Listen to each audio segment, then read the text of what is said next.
Welcome to the Cyberload Podcast. Today we are kicking off a data privacy series. Simple, powerful truth. Your data is more valuable than currencies. Money can be spent once, but your data can be copied, sold, and exploited repeatedly, often without you even knowing. Every click, every search, every post has value. So the question is not just who has your data, but who will profit from it. So let's go.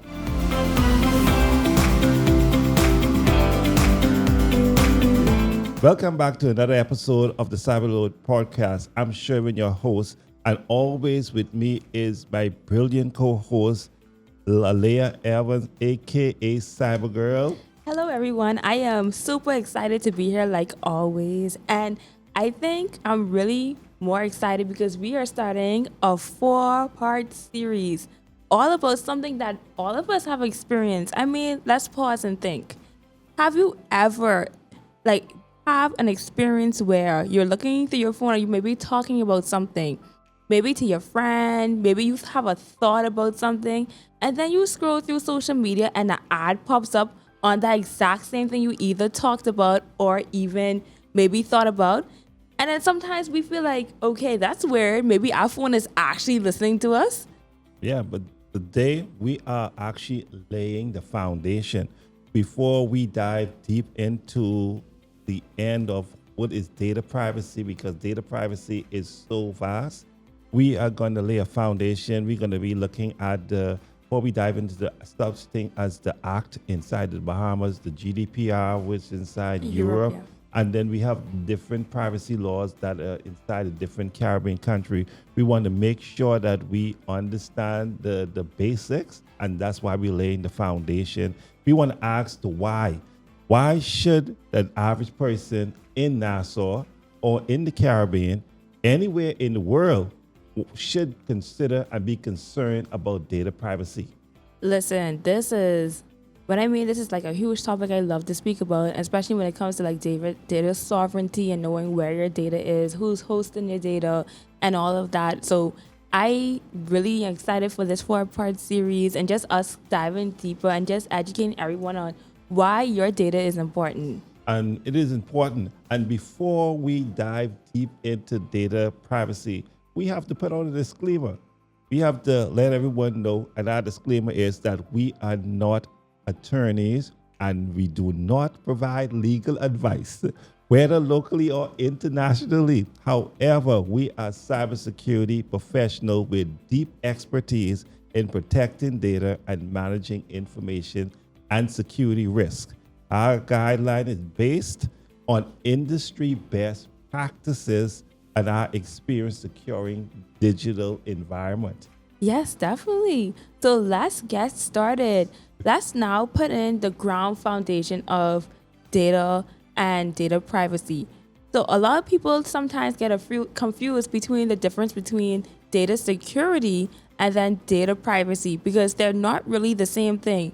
No, they are not.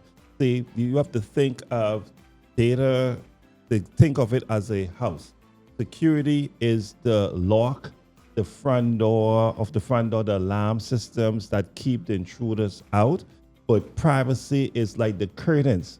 When you close your curtains and you give them an opportunity to be able to see exactly, you control who look through your windows, who should have access to peek. That's what we have to look at. And I want you to think about those in those contexts. Yes, definitely. And then when you think about data privacy, I want you to think about it as our right to control our personal information. Listen, I am a huge advocate of this because a lot of times here in our own home, in our country, sometimes when it comes to certain things, you aren't able to get the information that you need to get. And that's why I always tell people, I'm a big advocate of this. Know where your data is going, who has access to your data, and you have the right to come back and say, I want to know what data that you have on me. Right. And it's important to understand that you're talking about your name, your location, your medical records, even your browsing habit, the way how you browse back and forth with inside the infrastructure online you have that is your data, and you need to Right. have control over that and know who has control over that. And all of that is a part of who you are as a person. Correct. And you have to understand, I remember one thing I would like to point out is that you know that every time you go to a site, it comes up with a pop-up and say that Yes. cookies. And it says that accept or you do not accept or whatever. What it is talking about is giving consent to someone to be able to have your access to your data. In fact, you give consent to be tracked. Yeah. There are times when you on your phone and you note that when you install an app and an app want to find out, can I check your location? Can I find you? And now you're giving them consent to track you, and they're tracking your information and tracking your whereabouts. And they're sending that out to someone that you already given access to. And another interesting thing is to notice that data is important, especially when you look at AI. AI uses data. So a lot of times when these companies are creating different things, they are using the exact same data that they're collecting on you to create these things or to create certain products to make it better. So it's just simple things that you really have to be aware of, even like electronics that maybe AI that talks back to you to help things to make it easier for you in your home.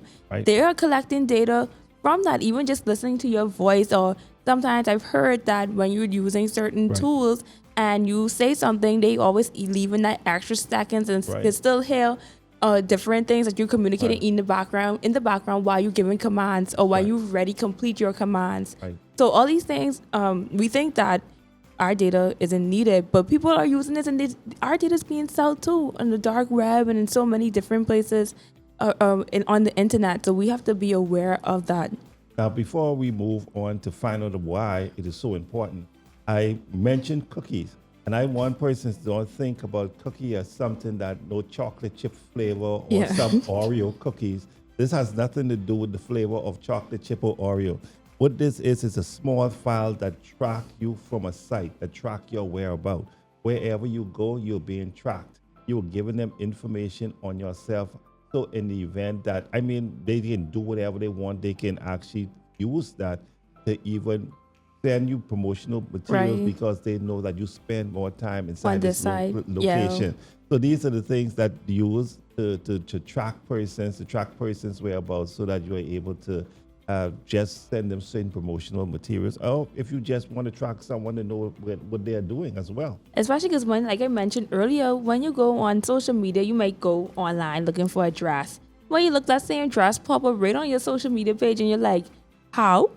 But it all comes together now. And this is what they use as well. When you go and you put stuff inside your cart to purchase, and you know sometimes you go what we call cart shopping. When you just load up your carts with stuff that you even don't have any money to purchase. And those same things are right on social media. You would notice that at one point the price dropped, and because your interest was there, the price went up. And they keep moving back and forth, trying to lure you in to see if you could purchase, and they know your habits, so they start showing you certain things because you have already put those in your carts. You spend time looking at those things. So these are what they use. Right. So let's look at the why. When we look at why is it important, because we have to think through important, and we want persons to remember that it's important because your data is the new gold. It is like we indicated, that is more important than currency. I was just going to mention that because I actually heard someone say that your data is almost like currency, almost like money. So it's very important and it's valuable. Right. And the thing about it is that whatever you do on your smart device or your system, you leave a trail. And we talked about this digital footprint. One of our episodes, this digital footprint. So we recommend that you go back and see digital footprint. You will learn a lot about how you can be tracked inside digital footprints. And this is how they can build a profile of you, especially from restaurants. They can find out exactly what type of food that you like, so that they can build this profile on who you are. So you are actually giving them your information as well. Right, definitely. So when we look at a lot of things pertaining to digital footprints, and we looking at your data in itself, you have to realize that is critical. This is critical for you to understand that this is my data, because just the way how we protect our physical currency, money, this is the same way we have to protect our digital currency, which is our data. So we can't let our data out of our hands, and we can't just click on everything we see to give persons access to the data. Right. Definitely. So when we continue to look at the danger, I want you to start thinking around what we talk about, the danger of digital footprints. Because there's dangers lurking around in the dark at all times, and we don't even know it, because persons want access to this data. And they want access to this data because they can exploit you in so many different ways. In fact, they could pretend that they are you. Open up accounts in your name.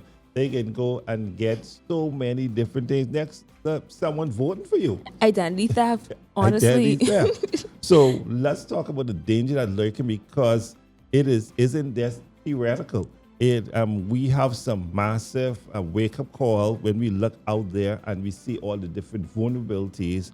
Our information is really important, and we have to think through how we secure what we put inside some of these sites.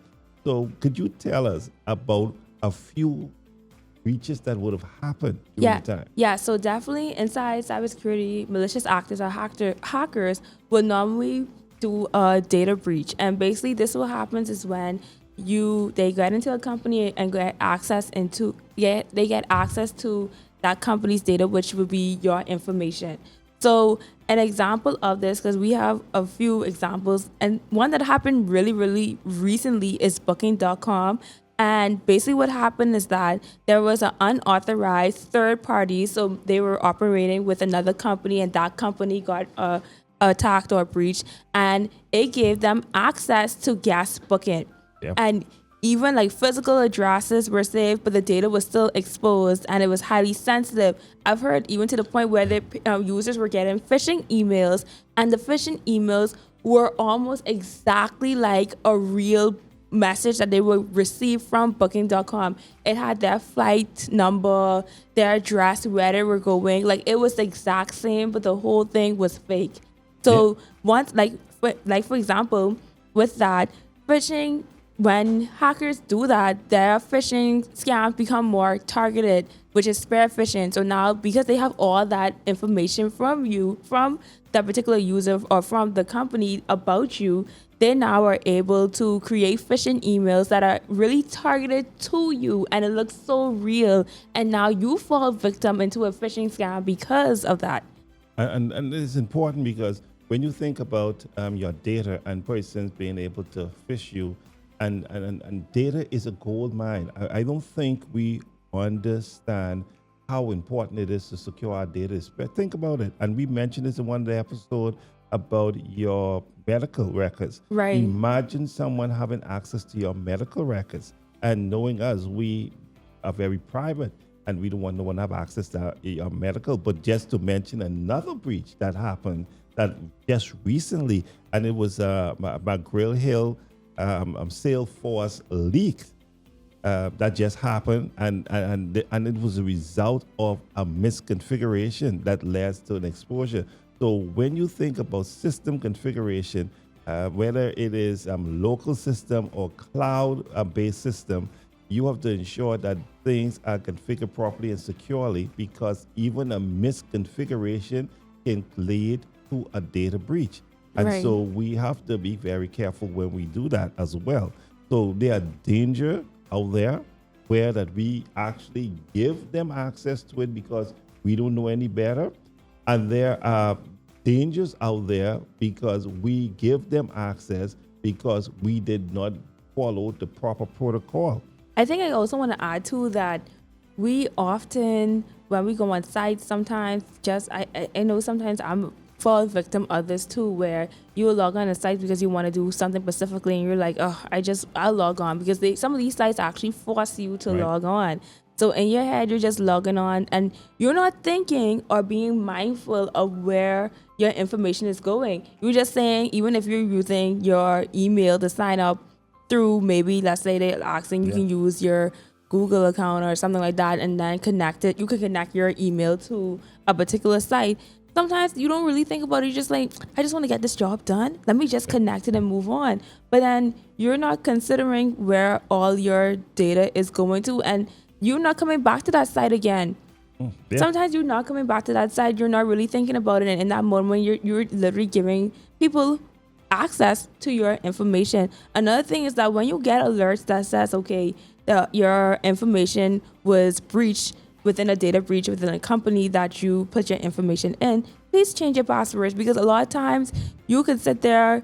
I've seen where hackers literally post the credentials online, so malicious hackers can go on, get the credentials, and try log into with their username and password. And if it's not changed, they have full access. If you have your credit card information, all these different things on your account, they now have access to your account. So when you see those alerts, please go ahead, change your passwords so that you wouldn't fall victim of someone using your username, your email, or your passwords to log in and pretend that they are you and making purchases or maybe something worse on behalf of you when it wasn't you. Yeah, but what is important, and we thinking about the data privacy. We know that things can go downhill very quickly as well. So what I need you to explain to the listeners, let's talk about the identity theft and the digital stalking and the targeted phishing. Explain to our users so that they can get the understanding of these particular three areas. So once a malicious actor or a hacker gets your information, a few things might happen, like identity theft. This is when that's when the hacker is using your data to open bank accounts or take out loans. The second is digital stalking, and this is when apps actually track your physical location 24/7. And then targeted phishing, like mentioned earlier with the Booking.com data breach, they actually would not, because they have the information, they're now making phishing emails that are specifically targeted to you. It looks real because in the same example as the Booking.com, they had the flight number, the address of where you were going, so much things, and it made it look like it was actually real. But on the other hand, it wasn't. It was just that the phishing email was targeted to you, which is an example in cybersecurity what we call spear phishing. And when we think about, for us here inside the Caribbean, our digital economy is continued to grow, and we become a bigger target than we can imagine. We hold data on a database. We have your privacy is all. I mean, we have to think privacy different inside the Caribbean, Yes. and not just actually from when we think about from securing our homes. And the same way we secure our homes and our businesses is the same way that we have to think through our digital footprints and privacy with regards to our data. I know. I want to add to. I know we have like data centers here too in the Bahamas, but I feel like a lot of our data do infiltrate outside our country. So definitely, I think it's pose a little bit higher risk for us too because of that. Because it would be different if you keep in all your data here, but if your data also is traveling to outside where you are, then you need to, you have to be aware of certain things going on. In fact, that actually inside one of the episodes when we talk about data in this series, and as we go further, we talk about where your data is, where your data resides, and talking about jurisdictional laws and all of that have play a part of it. So as we continue in the series, we will see a lot of different things that we will continue to discuss to give our listeners the holistic approach. But we doing the little, not the deep dive, we're doing the surface that they can understand exactly what is about, what I should be concerned about, and get understanding the different terminologies they may hear, and which will be coming up so shortly inside another episode. Right. So when we look at the inside next episode, we have 3 episodes that we will be recording. We will be talking about it out of the 4, and we will be talking to stuff like digital subject. That's digital subject. When we talk about digital subject, that's what you are as the Right. user. Then we want to talk about digital data owner, controller, the businesses who hold the information. What are their responsibilities? Because there are responsibilities when you hold someone's Data. and you collect the data. So we'll be discussing that as well. We're going to be looking at international standards. We will look at such things as the GDPR. Why is it? Why did the world change because of it? And we're going to look at local impact. We're going to be bringing home a discussion of the data privacy bill and look at it exactly. How does this affect us? What we need to know, what we need to understand about all of the digital privacy bills. So Right. these are some of the things that we will be looking at inside our few episodes that will be coming up. Yes, I am so excited. Like I said earlier, I love everything with data and just giving people the autonomy and the right to be able to say that, you have to have access to your data, but then also bringing in with the data protection bill that recently came out. I mean, Yeah. listen, it's a lot of different things that they added onto the bill. So I'm very excited to talk more about it and to learn more about different things. And even we mentioned how businesses, they are held accountable to holding information. There's certain like regulatory things and fines and compliance and governance, all those different things that they have to comply to so that they Right. can be able to hold your data. And sometimes you have fines too. So like mentioned Yeah. earlier. So I'm definitely excited for that. So, For sure. cyber listeners, we want you to stay tuned for our next episode where we actually go in further into the deep with regards to digital privacy, and when we begin to talk about digital data owners and data subjects and all the different terminologies, so that you are able to, when you hear them, you will know exactly what they are. So for this episode, I am Shervin, And I'm Alea, aka Cyber Girl. and see you for the next episode of the Cyber Alert podcast. Thank you.